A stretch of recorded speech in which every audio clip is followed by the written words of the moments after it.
우리 영적 성장을 위해서 필요한 것이라는 제목으로 함께 하나님의 말씀을 나눠보고자 합니다.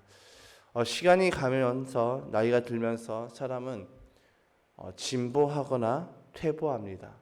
우리가 현재에 머물러 있다, 현상 유지를 한다고 하지만 사실상 현상 유지는 없지요. 그러니까 그 자리에 가만히 있다라는 그 말은, 내가 멈춰 서 있다는 말은 뒤로 물러나는 것과 같은 것입니다.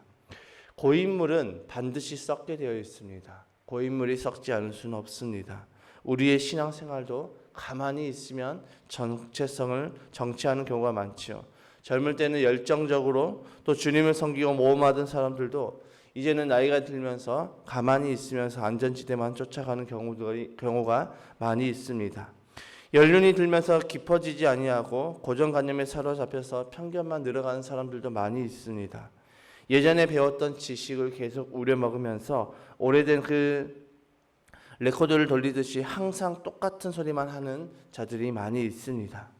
하지만 하나님의 관점은 어떤 것일까요? 하나님은 우리가 나이가 들었든 안 들었든, 우리가 젊든 아니면 늙었든 상관하지 아니하고 계속 성장하고 자라나기를 원하신다는 것이죠.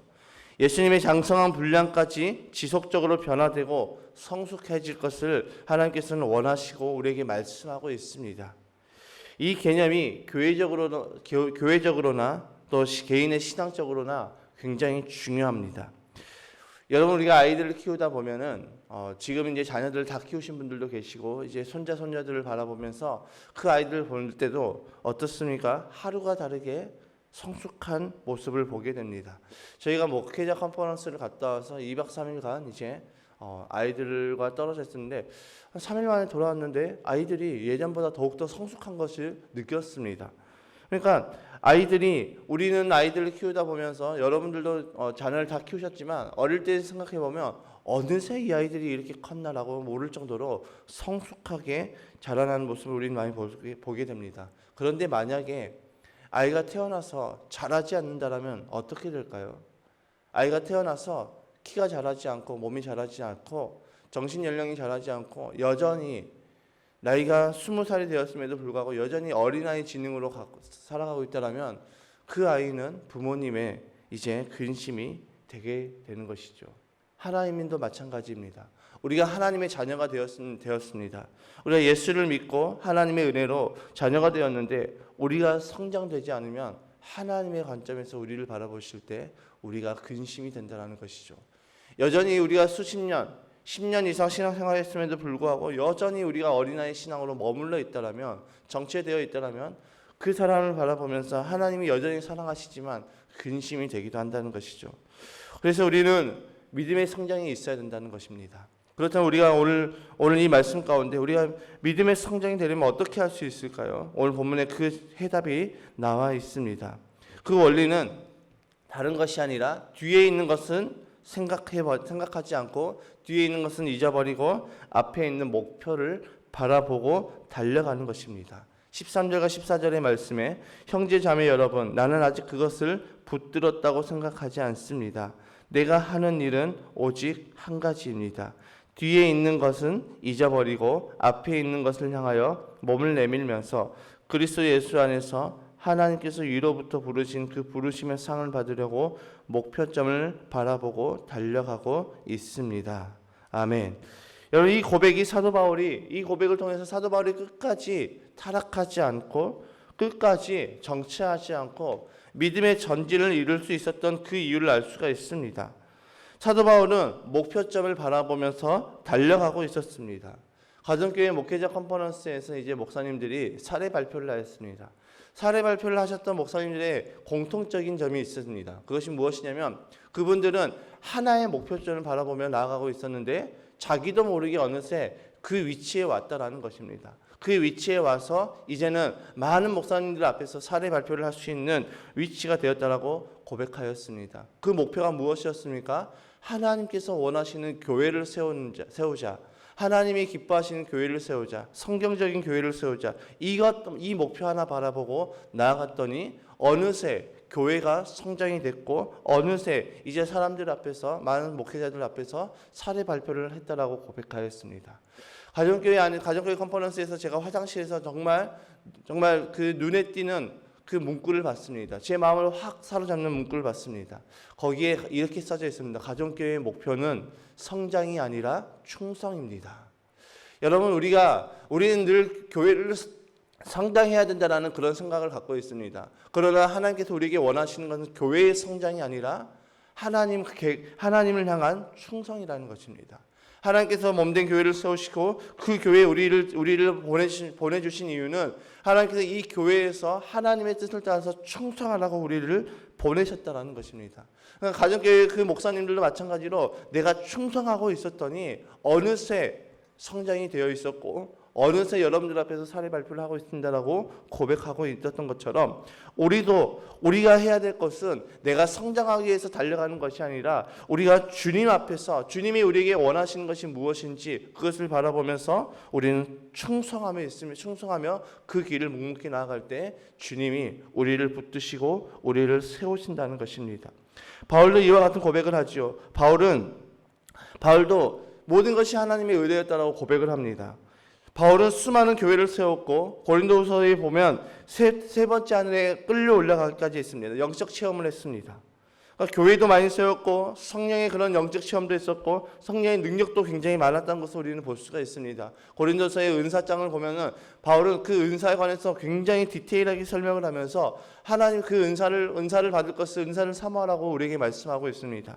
그러면서 더 큰 은사, 곧 사랑을 말씀하고 있죠. 바울은 교회도 많이 세웠고 또 영적인 체험도 했지만 그는 교만하지 않았습니다. 그리고 그는 사랑이 많은 자들이었습니다. 굉장히 신약의 절반 이상을 이제 기록한 성경의 저자였습니다. 이방인 사도로 정말 멋지게 쓰임 받았던 사람입니다. 그런데 바울이 뭐라고 고백하고 있습니까? 나는 아직 그것을 붙들었다고 생각하지 않습니다라고 고백하고 있습니다. 여러분, 바울 정도면 이제 나는 이 정도면 됐어라고 고백할 수 있지 않을까요? 바울 정도라면 이제 나는 모든 것을 다 이루었습니다. 나머지는 내 후임들에게 맡기겠습니다라고 할 수 있지 않을까요? 그런데 바울은 뭐라고 고백하고 있습니까? 형제 자매 여러분, 나는 아직 그것을 붙들었다고 생각하지 않는다는 것이죠. 그러면서 바울이 생각하는 것 딱 한 가지입니다. 무엇입니까?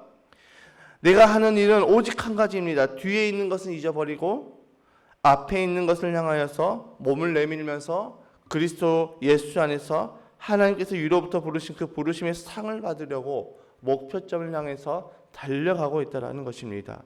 바울은 끝까지 충성했던 사람입니다.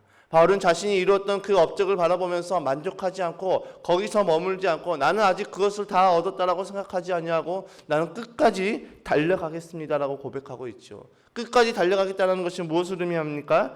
끝까지 충성하겠다는 것입니다.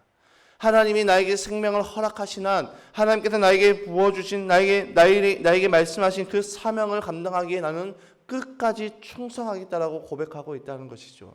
여러분, 우리에게도 이런 믿음이 있기를 주님의 이름으로 축복합니다. 내가 여기서 머무는 것이 아니라 내가 이만하면 됐다라고 우리가 멈추는 것이 아니라 바울과 같이 끝까지 주님이 주신 우리 그 사명을 감당하며 끝까지 충성하며 주님의 사명을 감당하는 저와 여러분이 되시기를 주님의 이름으로 축복합니다. 여러분, 많은 경우 이제 자신이 많은 것을 이루었을 때 그는 멈춰버립니다. 더 이상 확장하지 않고 자신이 이제 바울 정도 이루었을 때 그는 만족하며 교만해집니다. 그래서 수많은 지도자들이 정상의 위치에 가서 무너지는 이유가 그것입니다. 그래, 이만하면 됐다. 이만하면 됐지 라고 하면서 만족하며 멈춰지면서 그 정상에서 무너져 버립니다. 그런데 바울은 그렇지 않습니다. 나는 아직 그것을 붙들었다고 생각하지 않습니다라고 고백하고 있습니다. 바울은 이 정도면 됐지 하지 않았죠. 이 정도면 충분하지. 내 일생 걸어서 내 일생을 다해서 내가 주님을 믿고 30년 되는 그 시점에서 내가 이만큼 이루었으면 다 됐지. 더 이상 뭘 바라겠어? 라고 멈추지 않았다는 것이죠. 바울의 고백은 내가 이쯤에서 머무를 수 없다는 고백을 하고 있습니다. 우리의 신앙도 마찬가지인 것입니다. 우리의 신앙을 무너뜨리는 가장 작은 생각이 무엇입니까? 그래, 이 정도면 됐지. 내가 이 정도면 됐지. 그렇기 때문에 우리는 바울처럼 지금의 이 수준에서 만족하면 안 됩니다. 우리는 날마다 주님 앞에 감사하며 주님이 주신 그 목표를 바라보며 끝까지 충성하며 나아가는 저와 여러분의 삶이 될 때 우리는 날마다 믿음의 성장이 이루어진다는 것입니다. 그렇기 때문에 우리의 예배, 우리의 헌신은 우리는 점점 성장이 되어야 되는 것입니다. 예배를 드리면 드릴수록 우리는 예배자로 세워져야 되고, 우리가 헌신하고 우리가 섬기는 자로 세워질 때마다 우리는 그 섬김을 통해서 남을 성공시켜 줄 수 있는 그런 사람이 되어야 되는 것입니다. 그런데 우리는 어떻게 합니까? 항상 쉬고 싶어 합니다. 저도 목회자 컨퍼런스 동안에 이제 새벽 예배를 쉬고 이제 어제 말씀을 준비하면서 이런 마음이 순간 들어오더라고요. 내일도 쉬고 싶다. 한번 쉼을 맛보니까 계속해서 쉬고 싶다는 생각이 들어옵니다. 우리 인간의 연약함이죠. 그래서 우리는 이 쉬고 싶다는 마음이 들어올 때마다 우리는 어떻게 해야 됩니까? 우리는 주님이 주신 그 표대, 그 목표를 바라보며 나아가야 되는 것입니다. 본향을 바라보면서 충성하며 나아가야 되는 것입니다. 괴테가 이런 말을 했습니다. 죽은 과거는 죽은 채로 묻어두고라고 이야기했습니다. 죽은 과거는 죽은 채로 묻어두라는 것입니다. 우리가 성장하기 위해서 지나간 일은 이제 묻어두고 목표점을 바라보며 달려가야 되는 것입니다. 우리가 이제 성장하기 위해서는 과거의 실수, 과거의 영광은 이제 그것 과거스러운 묻어두고 이제는 앞에 있는 목표를 바라보면서 끝까지 충성하며 나아가야 된다라고 말씀하고 있는 것이죠. 그 유행가 중에 이런 노래가 있습니다. 걱정 말아요 그대라는 노래가 있습니다. 그 가사 중에 이렇게 기록이 되어 있습니다. 지나간 것은 지나간 대로 그런 의미가 있죠. 여러분, 지나간 일은 의미가 있습니다. 지나간 일에 의미가 없다는 말이 아닙니다. 지나간 일을 잊어버리라는 것은 거기에 의미가 없기 때문에 그건 다 쓸데없다라고 이야기하는 것이 아닙니다. 지나간 것은 의미가 있지만 그 의미는 의미대로 남겨두고 묻어두고 거기에 매이지 말라는 것이죠. 과거에 매여 있으면 성장할 수가 없습니다. 성장하지 않는 사람들의 특징이 무엇이면 예전에는 이랬었는데, 내가 예전에는 이런 믿음이 있었는데, 내가 예전에는 이런 헌신이 있었는데, 내가 예전에는 이렇게 섬겼었는데, 내가 이렇게 예배를 드렸었는데, 그래서 지금은 어떻습니까? 물어보면 지금은요 라고 대답한다는 것이죠. 여러분, 성장하지 않는 그 이유는 여전히 과거의 영광에 매여 있기 때문입니다. 또 과거의 상처에 붙잡혀 있기 때문에 우리는 성장하지 못할 수 있다는 것입니다. 목표가 있는 자의 삶은 다릅니다. 바울이 정말 이 영적인 거장이 될 수 있었던 그 이유는 바울은 목표점을 바라보며 달려가고 있었기 때문입니다. 그런데 사단은 어떻습니까? 자꾸 우리의 과거를 들추어내고 과거에 매이게 합니다. 과거의 상처에 붙들리게 합니다. 과거의 그 잘못된 그런 것들에 붙들리게 합니다. 과거의 영광에 붙들리게 합니다. 매이게 합니다. 그런데 성령님은 어떻습니까? 사도 바울이 요엘 선지자의 말을 빌려서 성령이 너희에게 임하면, 마지막 때에 성령이 너희에게 임하면 어떻게 된다고 말씀하고 있죠? 예언을 하고 꿈을 꾸고 환상을 보게 한다고 말씀하고 있습니다. 여러분, 성령에 붙들린 자는 꿈을 꾸는 자들입니다. 여러분, 성령에 붙들린 자는 과거를 생각하지 아니하고 과거의 영광, 과거에 매이지 아니하고 꿈을 꾸며 예언을 하고 환상을 보게 된다고 말씀하고 있죠. 여러분, 만약에 바울이 회심 이전의 기억을 잊지 못했다면 어떻게 되었을까요? 내가 회심 이전에 내가 이런 사람이었는데, 나 같은 사람이 어떻게 하나님의 말씀을 전할 수가 있겠어? 나 같은 사람이 어떻게 사도의 사명을 감당할 수 있겠어? 나 같은 사람이 어떻게 이방인의 사도가 될 수 있겠어라고 그는 과거에 과거의 자신의 모습에 매여 있어서 아무것도 하지 못했을 것입니다. 사도 바울이 과거에 얼마나 많은 사람들을 핍박하고 괴롭혔습니까? 심지어 스데반이 죽었던 그 현장에서도 스데반의 죽음을 바라보면서 눈 하나 깜짝하지 않았습니다. 당연히 마땅히 죽어도 될 사람이라고 생각했던 사람이었습니다. 그런 바울을 바라보면서 바울이 이제 핍박했던 그 많은 사람들이 바울을 바라보면서 어떻게 생각했을까요? 저게 무슨 사도라고. 그렇게 하지 않았을까요? 그렇지만 바울은 오히려 더욱 당당하게 자신의 사도라고 변호를 하고 있죠. 그리고 십자가를 붙들고 나아가고 있습니다. 여러분, 우리는 우리의 실수를 잘 잊지 못합니다. 우리의 과거의 허물을 잘 잊지 못합니다. 저도 가끔은 자다가도 일어나서 그때 그 말을 하지 말았어야 됐는데, 그때 그 행동을 하지 말았어야 되는데 여전히 과거에 사로잡혀서 그렇게 하고 있습니다. 그런데 십자가에 붙들고 십자가의 보혈이 우리의 모든 실수와 모든 죄와 모든 허분을 덮어주시고 우리를 깨끗하게 하시다라고 성경은 선언하고 있습니다. 그래서 우리는 이제 십자가를 붙들고 나아가면 되는 것입니다. 만약에 과거의 죄 때문에 우리가 주님 앞에 나아가지 못한다면 어떻게 될까요? 우리가 늘 주님 앞에 나 같은 놈이, 나 같은 사람이 어떻게 내가 주님 앞에 나가서 예배할 수 있을까? 나 같은 사람이 어떻게 내가 주님 앞에 나가서 기도할 수 있을까? 내가 하는 기도 하나님께서 들어주실까? 이런 생각이 들면서 우리가 하나님 앞에 나아가지 않는다면 우리의 삶은 더욱더 무너질 수밖에 없다는 것입니다. 우리의 삶은 더욱더 깨질 수밖에 없다는 것입니다. 가끔 사단은 우리를 속입니다. 야, 너 같은 게 어떻게 하나님의 자녀야? 너 같은 게 어떻게 목사야? 너 같은 게 어떻게 설교자야? 그럴 때마다 어떻게 해야 될까요? 우리는 바울과 같이 십자가를 붙들고 나아가야 되는 것입니다. 바울은 자신을 통해서 드러난 복음의 열매를 기억했습니다.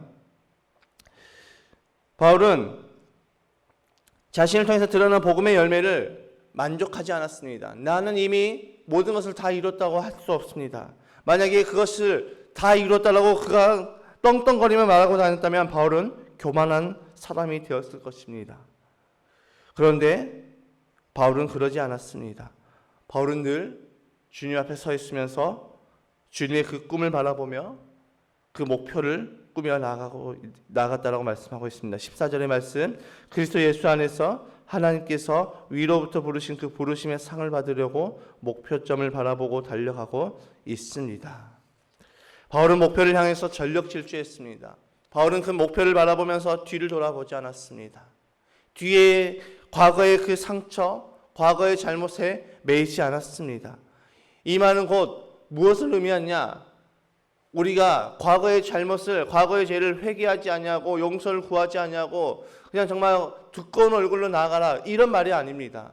바울은 자신의 그 모든 죄를 하나님 앞에 회개하고 회개했던 죄를 더 이상 기억하지 아니하고 하나님께서 우리의 모든 죄를 다 덮어주시고 더 이상 기억하지 않는다는 그 약속의 말씀을 믿고 바울은 자신의 목표를 바라보며 나아갈 수 있었다는 것입니다. 회개하지 않고 우리는 회개하지 않아도 된다는 말이 아닙니다. 우리는 철저하게 회개해야 되지요. 그리고 회개한 죄는 더 이상 거기에 매여서 사는 것이 아니라 이제는 목표를 바라보며 나아가야 된다는 것입니다. 여러분, 하나님의 은혜는 날마다 우리 삶 가운데 있어야 됩니다. 우리의 삶에 하나님의 은혜가 날마다 부어져야지 우리의 삶이 날마다 간증이 있는 삶이 되는 것입니다.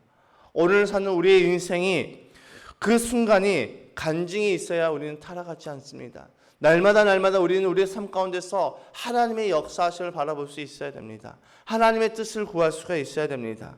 오늘 이 순간 감동을 주신 대로 행하며 살아갈 때 우리는 우리의 삶 가운데 간증이 생겨나는 것입니다. 바울은 과거가 현재의 삶에 영향을 미치지 못하도록 하겠다라고 고백을 하였습니다. 우리도 이 바울과 같이 더 이상 과거에 잘 나가던 때만 기억하고 그때만 이야기하는 사람이 아니라 지금 나에게 하나님이 어떻게 일하시는지 그것을 간증하며 나아가는 저와 여러분의 삶이 되시기를 주님의 이름으로 축복합니다. 주님이 오셨을 때 주님은 우리의 지금의 믿음을 보십니다.